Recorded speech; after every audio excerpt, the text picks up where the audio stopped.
In any good fairy tale, there's always a dungeon, a princess and a knight. But what if the knight doesn't arrive? Can the princess solve the problem on her own? We'll learn from the recap of the movie Damsel. We see a king and his knights. The riders gallop towards a dark mist-covered mountain. There, they enter the monster's lair, and the monster is not pleased at all. A torrent of flames drains down on the knights. Left alone, the knight lowers his sword and kneels. The dragon approaches him. We have traveled many centuries into the future. The main character, Elodie, is chopping wood. Her younger sister Floria helps her. From their conversation, it becomes clear that they are not just village girls. They are real princesses. However, their tiny kingdom is on the brink of starvation. Elodie is ready to chop wood herself and bring it to the poor, so they can at least stay warm. Elodie returns to the palace. A guest has arrived. It is a priestess in a red clothing. Elodie's father and stepmother are thrilled. It turns out that the king has arranged an engagement for his eldest daughter. The country of her fiancé is incredibly wealthy. This wedding will save their kingdom. The royal family sets sail. The shore of the foreign country is shrouded in fog. Elodie notices something resembling a dragon and becomes frightened. But it is just a stone statue. The ship sails past it and enters a true paradise. Elodie is taken to her fiancé's castle. This place has got everything: a snow-white palace, luxurious chambers, and even exotic fruit. Elodie is so used to living in poverty that all of this feels like a dream to her. She steps out onto the balcony and notices a stranger on the opposite balcony. A maid quickly takes the young woman away. At night, a light flickers far away in the mountain. In the morning, the royal families meet. Prince Henry seems charming, modest and kind. The parents say that they need to discuss the terms of the marriage. Meanwhile, the bride and groom can take a walk and get to know each other. Elodie and Henry spend the day together. At first, they stroll through the royal gardens and then they go horseback riding. The princess asks about the light she saw at the mountain. It turns out that an ancient ceremony was taking place there. There will be a total of 3 such ceremonies, and they are extremely important for the kingdom. Elodie's father is talking to the fiancé's parents. His wife notices that after this conversation he looks gloomy and depressed. Did they not agree on the marriage? Oh no, the wedding will take place! And the price for the bride will be very significant. So why is the king so upset? Not getting an answer, Elodie's stepmother goes to the fiancé's mother, but even here the conversation doesn't go well. The queen emphasizes that this marriage is merely a transaction. She wants to buy a bride for her son, rather than babysit the poor nobility from a destitute country. The stepmother notices that the queen doesn't even remember Elodie's name. This alarms the woman. The stepmother goes to the princess. She shares her doubts and asks her to postpone the wedding. Meanwhile, Elodie's father eagerly awaits the ceremony. Whom should she believe? Her stepmother or her father? Of course, Elodie chooses her father, and that is a big mistake. The day of the wedding arrives. Elodie is dressed in a luxurious gown. An engraved busk is inserted into the front of the corset. The dress is adorned with a precious chain. A pomander filled with fragrant resin is attached to the belt. Elodie does yet not know what role this outfit will play in her life. Then everything happens like in a beautiful fairy tale. They walk down the aisle, the ring on her finger, the first kiss. The queen announces that now Elodie is like a daughter to her. The ceremony is over. It is time to honor the ancestors. Elodie and Henry travel to the mountains. There, Elodie sees the mysterious priest in red again. The priestess tells her the history of the kingdom. It was not always so beautiful. When Henry's ancestors arrived here, a monster inhabited the mountain. It attacked the people. The royal guard could not defeat it. The monster offered the king a deal: the lives of 3 of his daughters in exchange for the life of the entire kingdom. The king made the difficult decision and sacrificed his daughters. This ritual is held in his memory. Elodie and Henry walk across a bridge over a deep chasm. A cut is made on their palm, and then they join their hands. To complete the ritual, Henry lifts Elodie and carries her back across the bridge. Elodie relaxes in his embrace. At that moment, the prince throws her into the abyss. The roots of the trees slow her fall. Once at the bottom of the chasm, Elodie realizes that this was not a wedding at all. It was a sacrifice. She cannot climb up the walls of the gorge. Elodie decides to venture deeper into the cave. There she notices a strange light. It seems to be something living. Elodie extinguishes the fire and finds a bird with singed feathers. But what matters the most is that this bird is not alone here. And here comes the one whose flames have harmed the poor bird. The monster speaks in a woman's voice. It senses Elodie from afar, for she is betrayed by her royal scent. From the monster's horrifying mouth pours not flames, but scalding lava. Elodie runs away. In one of the cave's labyrinths, she finds a lifeless body. It is the young woman that Elodie recently saw on the balcony. The princess is horrified. As she escapes from the fire, she gets stuck in a narrow passage. It seems like she's about to die, and it's all because of that damn Cyrnoline. Fortunately, the Cyrnoline breaks. Elodie sustains burns but survives. She takes the busk plate out of her corset and sharpens it against the rocks. With her makeshift knife, she cuts the dress into pieces and bandages her burns. To avoid wandering in the dark, the princess ignites the resin in the pomander. The beautiful trinket transforms into a lantern. Elodie explores the underground, slips into a crevice and falls. The light goes out, but in the distance, light is already visible. The princess reaches the underground grotto. A gorge lies in her path. Elodie jumps over it, but slips off the edge of the cliff. Her life is saved by a chain around her waist, which catches on the rocks. Thanks to it, Elodie climbs out of the chasm.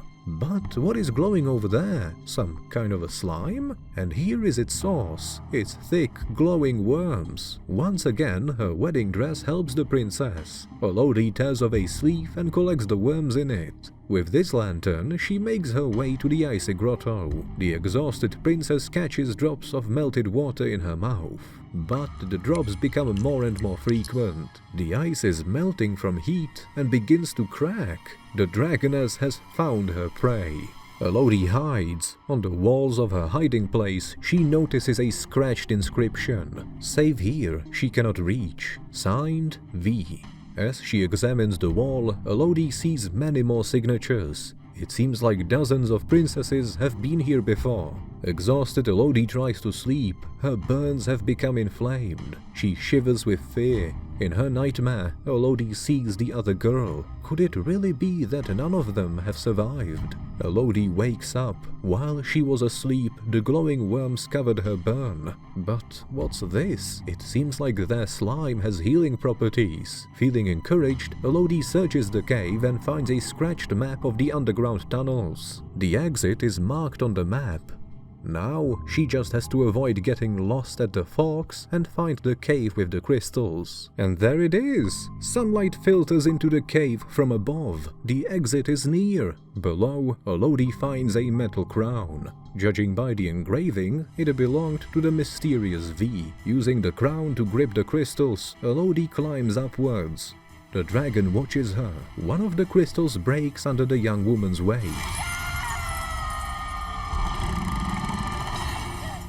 But it's too early to open the jaws. Elodie clings to the crystals and keeps climbing. The dragoness is not trying to burn her with its fire.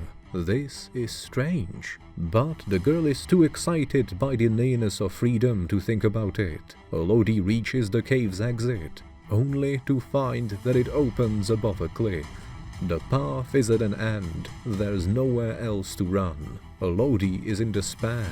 In the distance, she sees riders. She screams, but they can't hear her. Suddenly, the dragoness arrives. She explains there is no escape.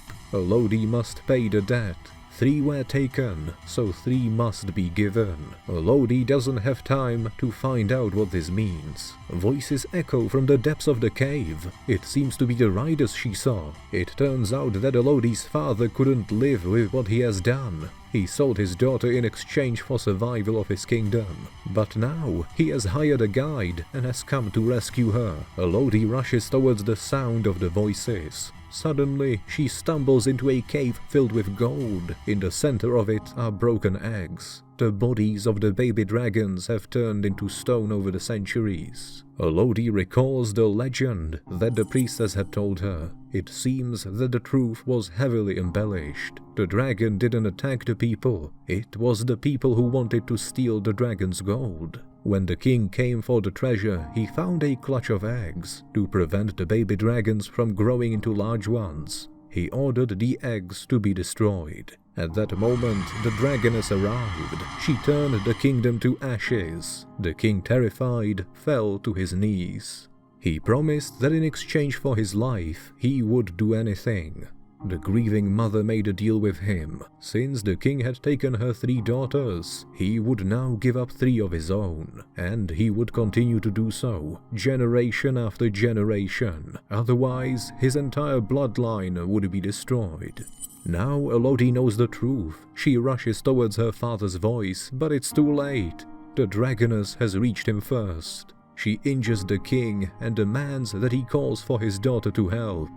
The king refuses. He orders Elodie to hide and fight for her life. But do you know who else is still alive? The guide. Hearing his footsteps, the dragoness mistakes him for Elodie. She rushes towards the sound. The girl has only a minute to say goodbye to her father.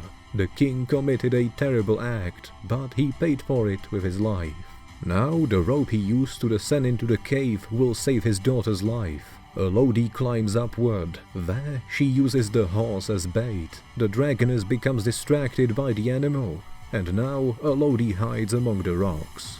The dragoness did not receive the promised sacrifice. She goes into a rage. The sky is filled with fire and smoke. Henry's mother realizes that Elodie has escaped and decides to fix the situation. The stepmother and Elodie's sister wait for her on the ship. Suddenly, royal guards burst in. Henry's mother orders them to take the young princess. She will do for a sham marriage. Elodie wakes up in her hiding place. Suddenly, she notices her injured stepmother. The stepmother tells her that Elodie's sister has been taken in for sacrifice. Now the stepmother must save the little girl. Elodie stops her. She has already been in that cave and survived, so she can take care of her sister. In the meantime, Henry's mother performs the ritual. A couple of cuts and the girl now has the royal sand. All that's left is to throw her into the abyss. Elodie returns to the cave. She cuts off her hair, waves ropes from it, and makes a trap out of old armor. A helmet filled with sand measures the time. When all the sand has run out, something will happen. Elodie herself goes back to her father's body and takes his sword. The dragoness waits for her. She spared the life of the younger sister to lure out the older one. Suddenly, the sand in the helmet runs out. The trap is triggered and clatters. The dragoness rushes towards the sound. Taking advantage of the moment, Elodie grabs her sister.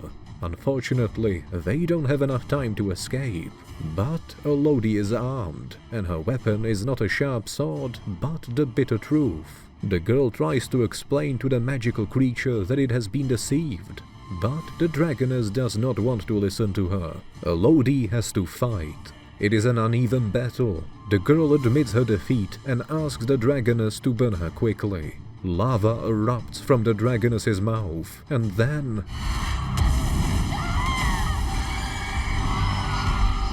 bouncing off a rock, the lava hits the monster's body.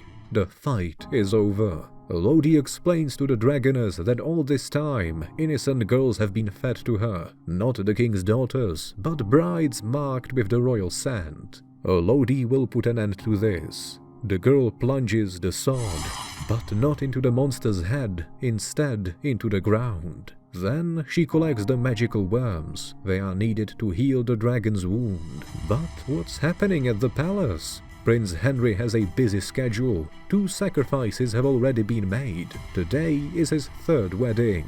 Right in the middle of the ceremony, Elodie appears. She advises the townspeople to run away immediately. The royal family is furious. How dare this insolent girl take charge of here? But Elodie didn't come alone. The dragoness arrives. Finally, the vile family will pay for their wrongdoings. Time passes. Elodie sails home with her sister and stepmother.